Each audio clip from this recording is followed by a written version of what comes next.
comment prévenir les blessures sportives. Mais oui, l'important, ce n'est pas de savoir quand est-ce que l'on va se blesser.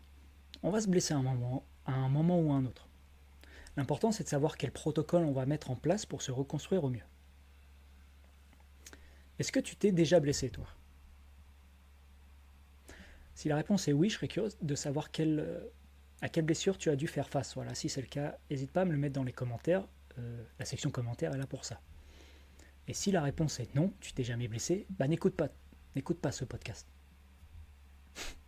Non, mais allez, à chaque fois je la fais. Non, je rigole, reste. Tu vas apprendre des choses. Bon, je suppose que si tu es là, oui, tu t'es déjà blessé. Voilà, et c'est normal. Et au passage, je n'associe pas le terme blessure systématiquement avec une intervention chirurgicale. Par contre, est-ce que je fais intervenir la sphère émotionnelle quand je parle de blessure? Ouais. Pour moi, oui. Les deux sont liés au fait, ouais, de ouf, de ouf, de ouf.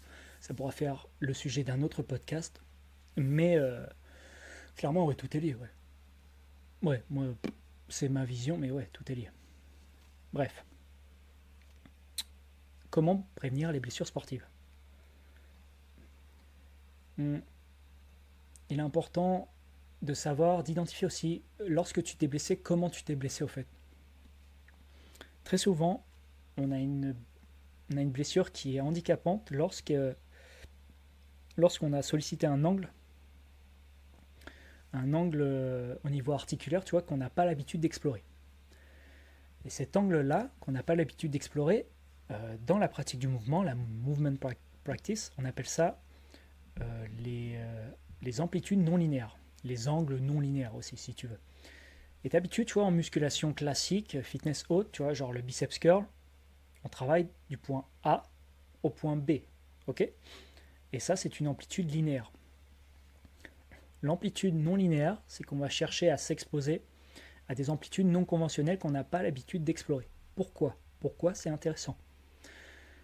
Parce que la majorité des blessures, que ce soit les croisés ou autres, hein, des subluxations aux épaules ou que sais-je encore, elles sont souvent dues à une contrainte trop excessive dans un angle qui n'est jamais travaillé, sollicité. Donc raison pour laquelle il est important d'explorer les amplitudes non linéaires. De travailler les deux, en fait, les amplitudes linéaires et non linéaires. Voilà. Ensuite, il est important de s'attarder sur les 5 fondations de la santé, que je tire du bouquin Santé et Nutrition de Christophe Cario, avec qui j'ai interchangé les fondations entre elles, par ordre de priorité à mon sens. C'est pourquoi on en dénombre, à ce jour en tout cas, j'en dénombre 5, à travers la lecture de Santé et Nutrition de Christophe Cario, qui sont: la première, ce serait la respiration; la deuxième, le sommeil; la troisième, l'activité, l'activité physique; la quatrième, l'alimentation; et la cinquième, le mindset. Essaye de voir, toi, pour ton propre contexte personnel, où est-ce que tu en es parmi ces 5 fondations-là. Est-ce que tu estimes bien respirer? Est-ce que tu estimes bien dormir? Est-ce que tu estimes bien bouger? Est-ce que tu estimes bien manger? Est-ce que tu estimes bien penser? Tout est subjectif là. Là, on ne va pas traiter en détail chacune des fondations, mais je t'invite à t'interroger et à garder une réflexion autour de ta santé qui se compose, à mon sens, de ces 5 fondations-là. Ensuite, il est intéressant de s'associer, de s'intéresser et de favoriser la fréquence à la quantité. Qu'est-ce que j'entends par là?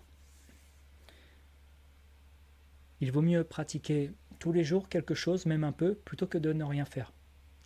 Genre, je conseillerais plutôt de faire des séances de 15-20 minutes 5 fois semaine, tu vois, si ce n'est tous les jours, plutôt que une séance d'1 heure et demie par semaine. Tu vois un peu?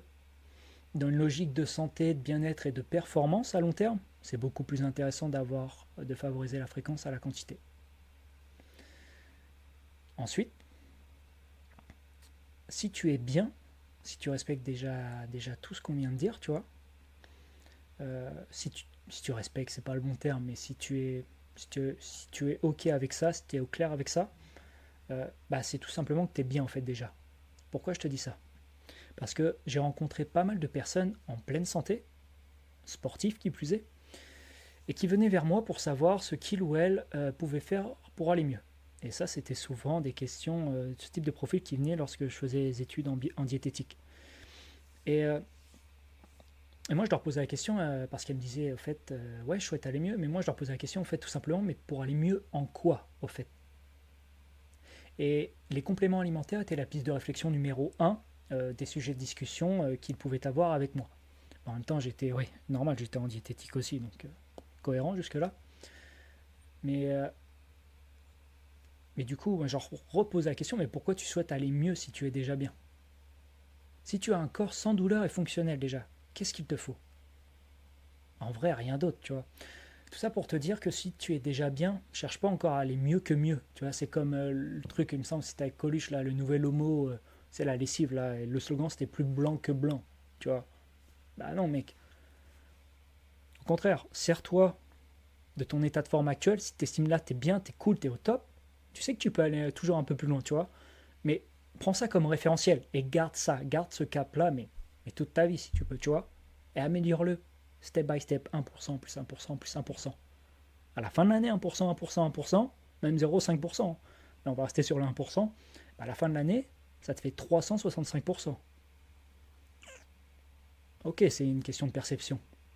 Mais pour moi, ça a du sens en tout cas. J'espère que pour toi aussi. Voilà. Si l'épisode t'a plu, n'hésite pas à t'abonner à la chaîne YouTube, j'allais dire UseGig. Et si tu es sur Spotify, bah, n'hésite pas à t'abonner aussi. Et si tu es sur YouTube, et si tu le souhaites, lâche un pouce bleu vers le haut. On peut plus faire vers le bas de toute manière, c'est pas grave. Et sur Spotify, n'hésite pas à mettre une note, une étoile, s'il te plaît. Enfin, une étoile, pas juste une, hein. Si tu peux mettre les 5, ce serait cool. Et puis, bah, de partager si ça t'a plu. Voilà, si t'as aiguisé un sourire, tout ça, tant mieux, ça me fait plaisir. Si t'as appris des choses, surtout, c'est le principal. Et voilà, si t'as un commentaire à lâcher, bah, n'hésite pas à le poser. La section commentaires est là pour ça.